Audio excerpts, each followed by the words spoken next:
কিন্তু আমার অনেক বাজার দেখছেন। এই যে প্রথমে আছে গরুর গোশ, কদিন পরে তো এমনি পাঙ্গাস মাছ কিন্তু আমার খুবই পছন্দের মাছ দেখছেন আজকের আমার। আর এখানে আছে ভেন্ডি ভাজিটা কিন্তু আমার জান পাখির খুবই পছন্দ। আমার জান পাখি আছে দেখেন পটলটা কিন্তু এমনিতে রান্না করলে বেশি একটা। আর এই যে এখানে দেখেন আসছি, এখান দিয়ে আবার একটা নাই, দুইটা নাই।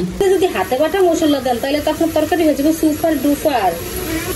গরম মশলা যে সুন্দর একটা গ্রান আসছে, মাশাল্লাহ মাশাল্লাহ কত সুন্দর কালার হয়েছে।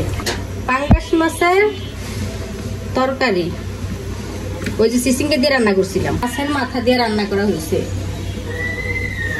আসসালামু আলাইকুম, সবাই কেমন আছেন? আশা করি সবাই ভালো আছেন। আল্লাহর অশেষ রহমতে আমিও ভালো আছি। এই যে দেখেন আজকে কিন্তু আমার অনেক বাজার দেখছেন।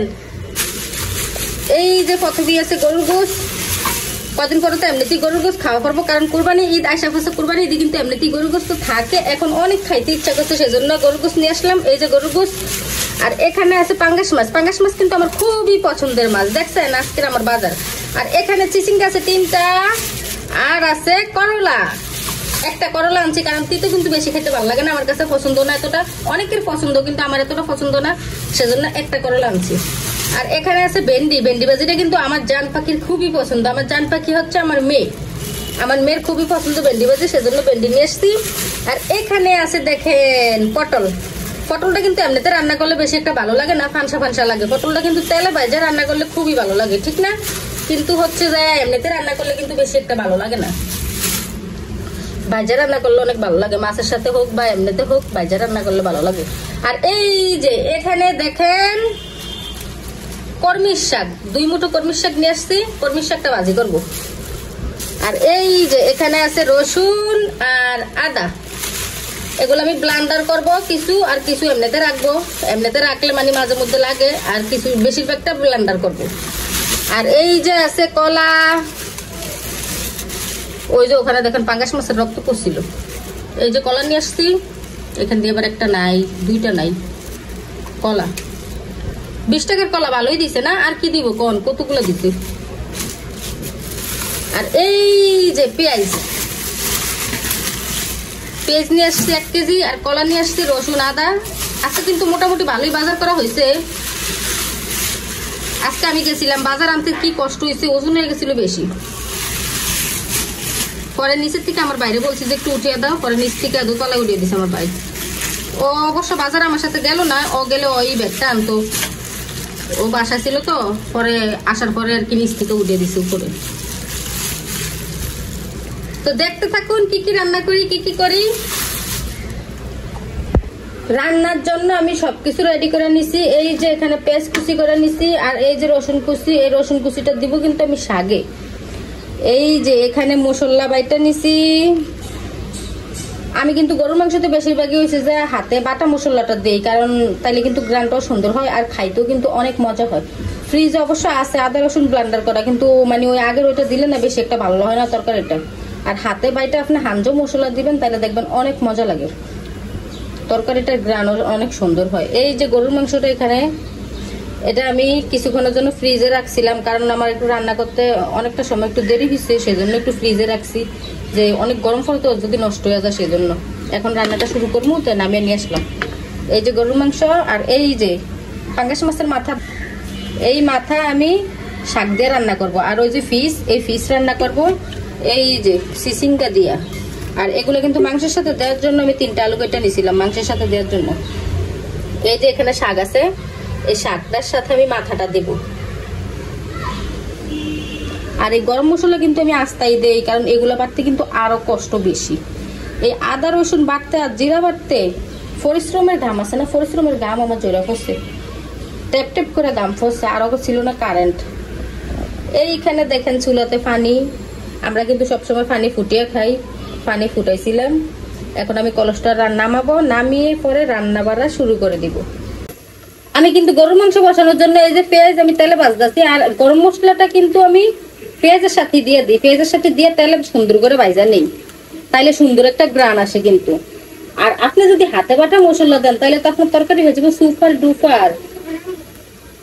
পাও না বাবা, আম্মা আসতেছি, আমার আম্মার জন্য বলছি যে চকোটা নিয়ে আসো, ও চকো খাইতে অনেক পছন্দ করে।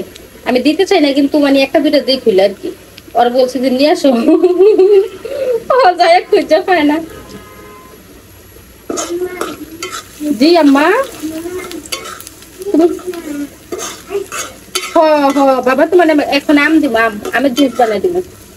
এই যে পেঁয়াজটা কিন্তু বাদামি কালার করে নিবেন।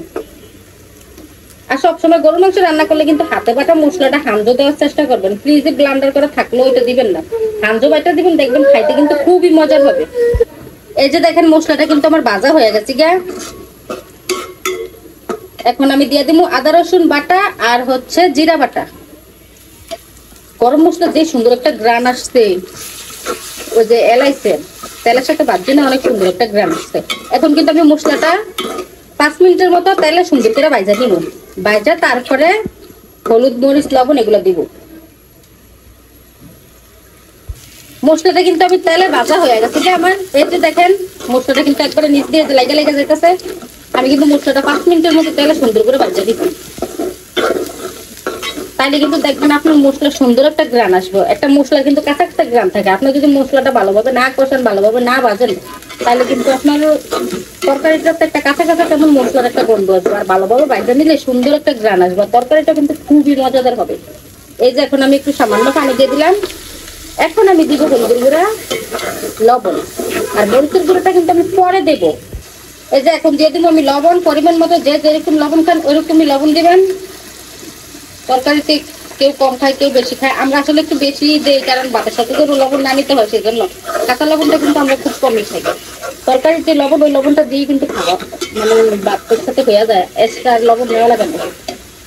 এখন দেব আমি হলুদের গুঁড়া,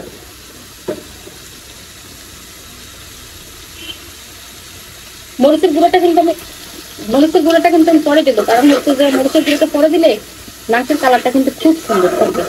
আর আপনি যদি মরিচের গুঁড়োটা এখানে দিয়ে দেন, তাহলে কিন্তু কালারটা এত সুন্দর আসে না। পরে দিলে কিন্তু কালারটা খুব সুন্দর হয়। হলুদ লবণ দিয়ে মশলাটা কিন্তু আপনি আরো 5 মিনিট ভাজা নেবেন সুন্দরভাবে। এই যে উপরে তেল ওঠা পর্যন্ত কিন্তু ভাজা নেবেন। এখন আমি মাংসটা দিয়ে দিব। মাংসটা দেওয়ার সাথে একটু পানি দিয়ে দিব। ফাইনালি আমার গরুর মাংস কষানো হয়ে গেছে গা। এটা কিন্তু আমি আধা ঘন্টা কষাইছি মাংসটা। আর গরুর মাংস এমন একটা জিনিস, আপনি যত বেশি কষাইবেন তত কিন্তু বেশি মজা হইবে। এখন আমি দিয়ে দেবো মরিচের গুঁড়া। এই যে মরিচের গুঁড়া দিয়ে দিতেছি, দেখেন যে যেরকম জাল খান ওরকমই দিবেন। আমরা জাল যেরকম খাই ওরকমই দিতেছি। আপনারা দেখবেন কালারটা কত সুন্দর হয় তরকারি। আর এখন কিন্তু আমি আলুটাও দিয়ে দিব। আলুটা দিয়ে আমি কিন্তু আর 10 মিনিট কষাবো, কারণ এই যে ঝোলটা আছে এই ঝোলটা কিন্তু পুরো আমি টানিয়ে একবার তেলটা বাইসা দেবো। তখন কিন্তু আমি বাকি ঝোল মানে যে ঝোলটা আমি রাখবো ওই ঝোল দিয়ে দিব। গরুর মাংস কিন্তু এখনই আমার সিদ্ধ প্রায় হয়ে গেছে গিয়ে অর্ধেকটা। এই যে আলুটা দিয়ে দিতেছি এখন আমি।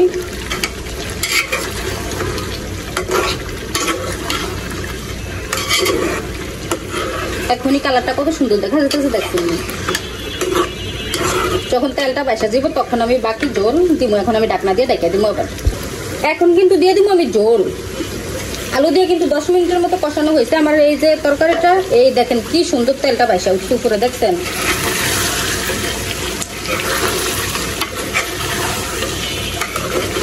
ওই যে বাকি যে একটু ঝোল ছিল ওইটা পুরাই শুকিয়ে একবারে তেল বাইসা গেছে। এখন কিন্তু আমি ঝোল দিয়ে দিব। দেখতেই পাচ্ছেন কি সুন্দর তেলটা বাইসা গেছে গিয়ে। এক হাতে ক্যামেরা ধরে এক হাতে রান্না করাটা কিন্তু আসলে খুবই কষ্টের।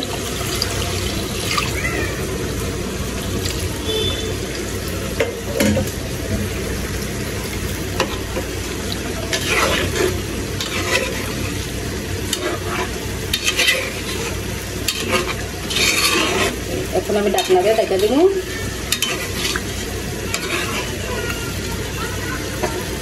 আর এই যে পাশের চুলা দেখেন সিসিঙ্গে দিয়া পাঙ্গাস মাছ দিয়ে আমি রান্না করবো, সেজন্য এই যে সিসিঙ্গে বসাইছি, এগুলো কষাইতেছি। এখনো জল দেওয়া হয় না, জল দিব। আমার জান পাখিরে ছানাচুরের বিস্কিট দিছি, সে জানি কি করছে ঘরের ভিতরে, পালা ফুলে না জানি সব করাইছে। ও আসলে খায় না, পালায়, অর্ধেক পালায়।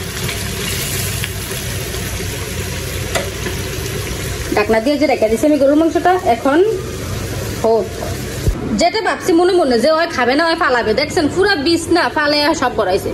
সানাসুর আমি দিয়েছি কিন্তু একবার অল্প, জানিও ফালাই দিব সেজন্য। আয়সা থেকে ঠিকই ফালাই বলাইছে। দেখে আসি আমার তরকারির কি অবস্থা। মাশাআল্লাহ মাশাআল্লাহ, কত সুন্দর কালার হয়েছে দেখছেন। গরুর মাংসের ঝোলটা কমে গেছে, আর আমি কিন্তু একবারে কমিয়ে দিছি, মানে ঝোলটা আমি যতটুকু রাখমু ওইটুক ঝোলটা আসার পরে আমি চুলাটা কিন্তু একবারে কমিয়ে দিছি, যে হালকা ভাবে ভালোভাবে হয়েছে যে নরম হোক, হালকা আগুনে। দেখছেন আমার গরুর মাংসটা কত সুন্দর হয়েছে। এখন আমি চুলাটা বন্ধ করে দিব। আর এই যে এখানে দেখেন পাঙ্গাস মাছের তরকারি, ওই যে সিসিঙ্গা দিয়ে রান্না করছিলাম। আর এই যে এখানে কলমির শাক দিয়ে মাছের মাথা দিয়ে রান্না করা হয়েছে।